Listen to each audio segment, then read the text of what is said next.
aujourd'hui, je vais vous présenter comment est-ce que nous procédons pour récolter les œufs et faire éclore. Donc, ces deux volières que vous voyez, nous avons cette cage à mouches, nous avons aussi cette petite cage à mouches. On récolte ces deux cages ensemble chaque 2 jours. Les morceaux de bois que vous voyez à l'intérieur, ce sont les pondoirs. Ces pondoirs sont posés sur une substance qui dégage une très forte odeur qu'on appelle attractant. Donc, cette substance-là attire la femelle pour venir pondre entre les pondoirs. Lorsque nous sommes prêts pour récolter les œufs, petit à petit, nous allons faire sortir les morceaux de bois et ensuite, on va récolter les œufs. Donc là, elle va prendre le pondoir, essayer de chasser les mouches. C'est un processus qui prend un peu de temps, se rassurer que les mouches ne vont pas s'échapper. Bon, il y en a qui vont toujours s'échapper, mais il n'y a pas de problème. On va les rassembler sur la table et ensuite, on va procéder à la récolte des œufs. Donc, ces pondoirs sont venus des cages à mouches. Donc là, on va commencer maintenant à gratter les œufs. Donc, je vais vous montrer un peu.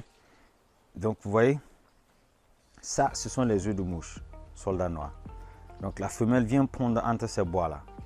Donc, pour récolter, et nous allons procéder à gratter tout ça, de tous ces bois-là, et mettre en tas. Donc, c'est comme ça que nous procédons.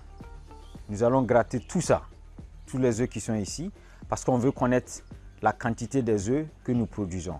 Ça nous permet de contrôler un peu notre production d'asticots, parce que les œufs nous donnent une idée de la production, de la quantité d'asticots qu'on va récolter. Donc voilà, on a fini de gratter les œufs des bois, des pondoirs. Donc notre butin d'aujourd'hui fait presque 46 grammes. Nous allons maintenant incuber ces œufs-là pour faire éclore et produire les asticots. Donc ça, c'est du son de maïs. Et c'est sur ça que nous allons incuber les œufs pour faire éclore. Nous allons ensuite mouiller ce son de maïs. On va mouiller, on va procéder à mettre de l'eau. Donc le son de maïs va déjà servir à nourrir les petits asticots juste après l'éclosion. Lorsque les œufs vont éclore, les petits asticots vont tomber dans le son de maïs et commencer à consommer. Donc ça, c'est, si vous voulez, la matière organique pour les petits asticots juste après l'éclosion. Vous pouvez procéder de deux manières. Donc là, si je veux, je prends les œufs et je dépose sur le son de maïs, comme ça. Il n'y a rien d'autre à faire. Et vous laissez incuber pendant 3 à 5 jours. Et après, vous allez avoir de petits asticots. Mais nous essayons de contrôler notre production. Donc, ce qu'on va faire, on va partager les œufs là dans ces petits conteneurs que vous voyez, en des tas de 10 grammes, 10 grammes. Donc, après, dans chaque conteneur qu'on va prendre, on sait qu'on a mis 10 grammes pour faire éclore. Donc, ça, c'est notre manière de faire, juste parce qu'on veut contrôler notre production et savoir la quantité que nous produisons par semaine. Mais vous n'avez pas besoin de faire ça. Par exemple, par là, tout ce que vous voyez, c'était des œufs en incubation. Ce sont des œufs en incubation.